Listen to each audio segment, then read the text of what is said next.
kami dari kelompok 2 dengan saya bernama Rizka Rismayanti dengan NIM 2409141 dan rekan Saya Amelia Septiani Rizky dengan NIM 2409201. Saya Dini Cahayatmalasari dengan NIM 2410366. Saya Nurjana Pitaloka dengan NIM 2406837. Baik, jadi di sini kami akan mempresentasikan mengenai model keterhubungan atau connected serta pengimplementasiannya pada murid-murid sekolah dasar. Pemaparan presentasi mengenai model keterhubungan dan juga pengimplementasiannya kami buat untuk memenuhi mata kuliah pembelajaran terpadu di sekolah dasar yang diampu oleh Bapak Profesor Haji Sofyan Iskandar MPD. Lanjut mengenai materi model keterhubungan, di sini saya akan menjelaskan terlebih dahulu mengenai apa itu model keterhubungan. Nah, jadi model keterhubungan atau connected dalam pembelajaran terpadu itu adalah suatu model pembelajaran yang secara sengaja diusahakan untuk menghubungkan satu konsep dengan konsep lain, satu topik dengan topik lain, serta satu keterampilan dengan keterampilan lain dalam satu bidang studi.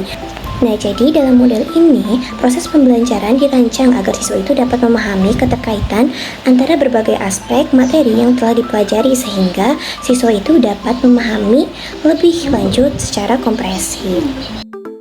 Selanjutnya, karakteristik model keterhubungan. Yang pertama, ada keterkaitan antar mata pelajaran.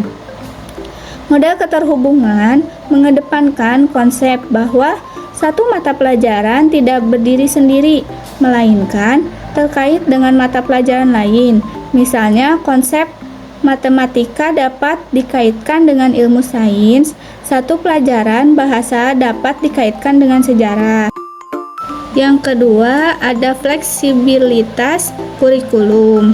Pembelajaran terpadu model keterhubungan memberi ruang bagi guru dan siswa untuk lebih fleksibel dalam menyusun dan menata kurikulum.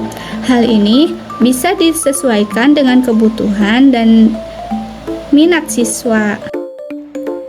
Yang ketiga, ada peningkatan kemampuan berpikir kritis. Salah satu karakteristik penting dari model keterhubungan adalah bahwa siswa diajak untuk berpikir lebih kritis dalam menyatukan berbagai konsep dari mata pelajaran yang berbeda. Yang terakhir, ada pengembangan sikap positif terhadap pembelajaran. Setiap siswa diajak untuk memahami hubungan antar konsep secara holistik. Mereka cenderung mengembangkan sikap positif terhadap pembelajaran. Penerapan model keterhubungan. Yang pertama adalah perencanaan yang matang dan menentukan tujuan pembelajaran umum dan khusus. Yang kedua, pengelolaan kelas kerja kelompok bagi kelas menjadi beberapa kelompok untuk meningkatkan interaksi dan diskusi antar siswa. Yang ketiga, menggunakan media pembelajaran. Yang keempat, mengkaji mengenai penerapan pembelajaran terpadu model keterhubungan di SD. Yang kelima, menjelaskan kelebihan dan kekurangan pembelajaran terpadu model keterhubungan di SD. Manfaat model keterhubungan. Yang pertama adalah membantu siswa mengembangkan konsep-konsep kunci. Yang kedua, membantu siswa mendapatkan gambaran yang luas tentang suatu bidang studi. Yang ketiga, membantu siswa menghubungkan materi yang sedang dipelajari dengan materi sebelumnya. Yang keempat, membantu siswa menghubungkan satu konsep dengan konsep lain, satu topik dengan topik lain, dan satu keterampilan dengan keterampilan lain. Yang kelima, meningkatkan hasil belajar siswa. Kelebihan dan kekurangan model keterhubungan. Yang pertama itu kelebihan. Bagi guru dapat melihat gambaran lengkap dari kemampuan atau indikator yang digabungkan, sehingga kegiatan siswa lebih terarah untuk mencapai kemampuan tersebut. Nah, bagi siswanya, dampak positif dari mengaitkan ide-ide dalam satu bidang studi adalah peserta didik memperoleh gambaran yang luas sebagaimana suatu bidang studi yang berfokus pada suatu aspek tertentu. Nah, kekurangannya, bagi guru tidak mendorong guru untuk bekerja secara tim sehingga materi pelajaran tetap terfokus tanpa mencakup konsep dan ide-ide antar bidang studi. Nah, bagi siswanya, siswa sering menghadapi kesulitan saat mengolah pengetahuan untuk menggabungkan topik, konsep, dan ide dalam suatu mata pelajaran. Meskipun pendidik sudah berusaha menggabungkannya sesuai dengan karakteristik disiplin ilmu. Baik, setelah tadi menjelaskan mengenai pengertian, manfaat, penerapan, dan juga kelebihan serta kekurangannya, maka dapat disimpulkan bahwa metode keterhubungan atau konektor itu adalah model pembelajaran terpadu yang mengaitkan konsep, topik, dan keterampilan antar bidang studi. Kelebihan dari model ini mencakup pengembangan pemahaman yang lebih komprehensif, internalisasi konsep kunci, dan kemudahan dalam memecahkan masalah melalui integrasi ide-ide. Namun, kelemahannya meliputi keterpisahan antar bidang studi dan kekurangan kolaborasi antar guru. Secara keseluruhan, metode ini bertujuan untuk menciptakan pengalaman belajar yang lebih holistik bagi siswa.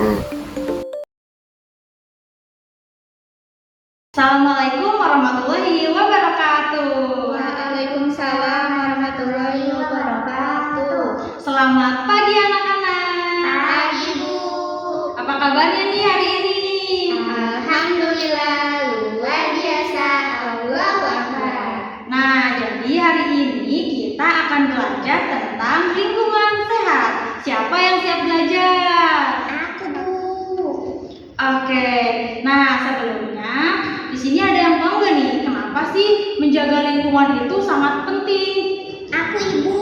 Lingkungan itu penting karena untuk menjaga kesehatan kita, Bu. Nah, betul sekali. Lingkungan sehat itu sangat penting untuk kesehatan kita.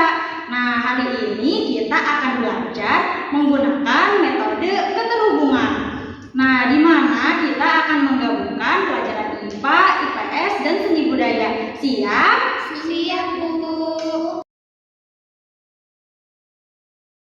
Halo anak-anak, jadi hari ini kita belajar tentang menjaga lingkungan ya. Siap, Ibu. Nah, kalau menjaga lingkungan itu harus dari hal kecil dulu, seperti membuang sampah kepada tempatnya. Nah, di sini anak-anak udah pada nerapin belum sih bahwa membuang sampah itu harus ke tempatnya? Sudah, Ibu. Ih, bagus banget. Jadi kita tuh nggak boleh ngebuang sampah sembarangan loh, karena kalau membuang sampah sembarangan itu menyebabkan banjir. Apalagi kalau membuang sampahnya itu kemana? Ke Nah, iya, nggak boleh ya. Nah, jadi membuang sampah itu harus ke tempatnya, yaitu tempat sampah. baik, Bu.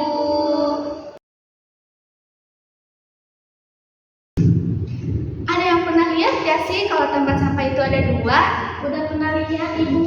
Itu tuh apa sih, Bu, maksudnya? Kok ada dua tempat sampahnya? Nah, jadi tempat sampah itu mempunyai dua warna dan dua jenis sampah, seperti sampah organik dan anorganik. Kalian udah tahu belum sih sampah organik dan anorganik itu contohnya apa saja? Tidak tahu, Ibu. Jadi, contohnya sampah organik itu seperti sisa-sisa makanan dan daun-daun kering. Sedangkan sampah anorganik itu contohnya seperti kaleng dan plastik.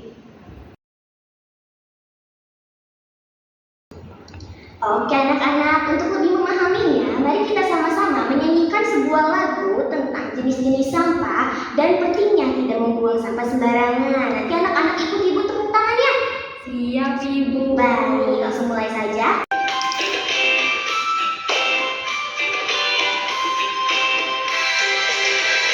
Mari kita